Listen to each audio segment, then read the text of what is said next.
Hi guys! Good evening! Pagpapatuloy na natin ang kwento ngayon natin.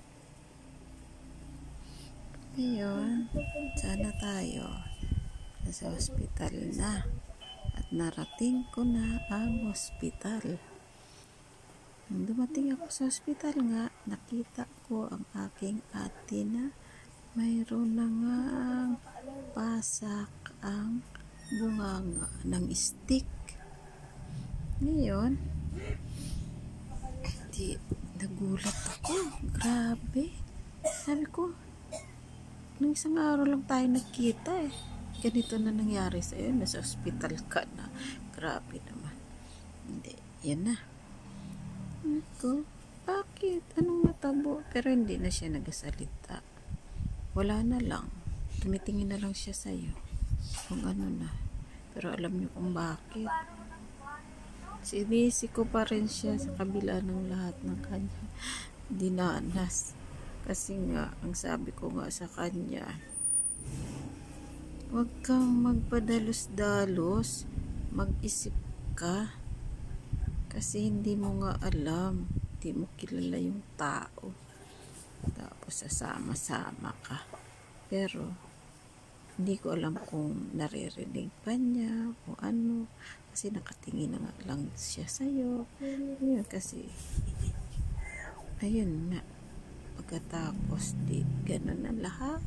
Lahat sinabi ko sa kanya, o mga inano ko sa kanya na dapat naman intindihin mo, isipin mo mabuti. Hindi, ganun na. Nasabi ko na ang lahat na gusto kong sabihin sa kanya. O ngayon, ayun, kinausap ako ng doktor. Yan, tinanong kung may lahi kaming ganito, ganun, sakit. Sabi ko, wala naman po, Dok. Bakit nagkaganon? Tapos sabi niya, hindi kasi ano siya yung sakit niya ay malaria. Ha? Nagulat ako. Sabi ko, ano po yung malaria, Dok? Sabi mga kagat daw ng malalaking lamok. Okay. Kasi Dok, galing kasi yan siya sa sa Bataan, sumama sa boyfriend niya. Ganun ba? Pero wala kaming lahing anong sakit na yan. Sabi niya, ganun ba? Opo. Kasi sinabi ako nga kasi hindi nga niya kilala yung lalaki. Parang kailan na isa kaya nagkwento pa sa doktor. Tapos sabi, sige, pumunta ka sa kabilang hospital, pumili ka ng gamot na ganito kasi mayroon daw sila doon ganitong gamot. Sabi ko, sige doktor, hindi ko alam yun kung saang hospital. Sige lang, magtanong-tanong ka lang kung saan ang punta na ganito, mararating mo rin yan. Sabi ko, hindi, sige, okay Dok. Ayun na, umalis na ako.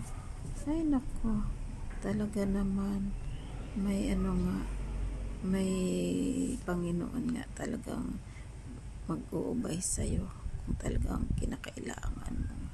Hindi ko naman alam yung hospital ngayon hanggang ngayon nga hindi ko maalala kung ano yung pinuntahan kong hospital para bumili lang ng gamot gamot sa malaria.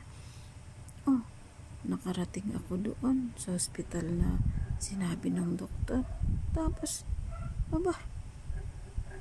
pagdating ko doon kamukat-mukat na nagtanong ako doon sa butika na tinuro nila sa may hospital wala naman daw, kauubos lang. Sabi ko, ibig sabihin maraming nagkasakit ng malaria kasi naubos daw. So sabi ko, Diyos ko, nanghina na yung loob ko. Paano na lang? Wala na akong mabilhan na gamot dahil yun ang kailangan na gamot. Diyos ko. Hindi ako makahinga. Hindi ko alam kung ano na lang ang aking gagawin. Saan pa ako pupunta? Saan ako bibili? Saan ako maghahanap ng ganong gamot eh. Doon lang naman nagturo ang doktor. Hindi, ganun na nga.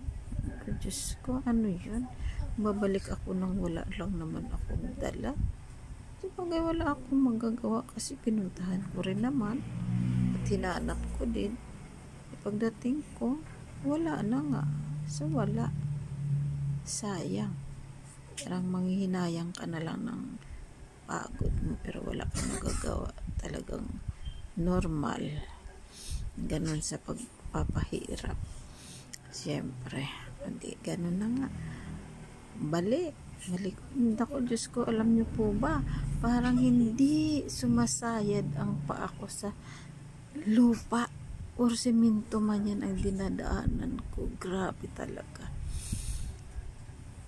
Hindi ko maubos maisip. Hanggang ngayon, hindi ko talaga alam kung anong hospital yung pinuntahan ko. Hindi, ganun nga. Bumalik na ako sa kanyang kinaroroonan na hospital na yun. Bumalik ako. Nakarating ako ulit. Pero talagang, Diyos ko, lutang na lutang ako, Lord. Kasi mga ano na nga ang edad ko, 17. Walang kamuang-muang. Bagong salta sa Maynila. Yan na nga. May Diyos talaga ang kalibutan. Yan ang sinasabi. Totoo talaga na may Diyos ang kalibutan. Totoo talaga dahil nangyari sa akin. Hindi, gano'n na. Pagbalik ko, sabi ng doktor, ano, may nabili ka. Sabi ko, ay dok, nakarating naman nga ako doon, pero wala namang gamot na gano'n. Ubos na daw. Sabi niya, ha? Naubusan na? Sabi ko, opo, Lord. Sabi ko, opo, Dok. Diyos ko, sabi ko, Diyos ko, ano ba ito? So, wala ka magagawa, di ba? Sabi ko na lang dun sa ate ko, pasensya ka na. At ako'y talagang pinuntahan ko naman para magkaroon lang ng gamot para sa'yo. Eh, wala. Wala talaga. Hindi, yun na nga. Bandang huli, okay na, wala na, ibang gamot na lang daw, ibang gamot. O sige, sa susunod ulit, dito muna matatapos, ha? Guys, sundan ang kabanata. Okay, bye, God bless. Thank you.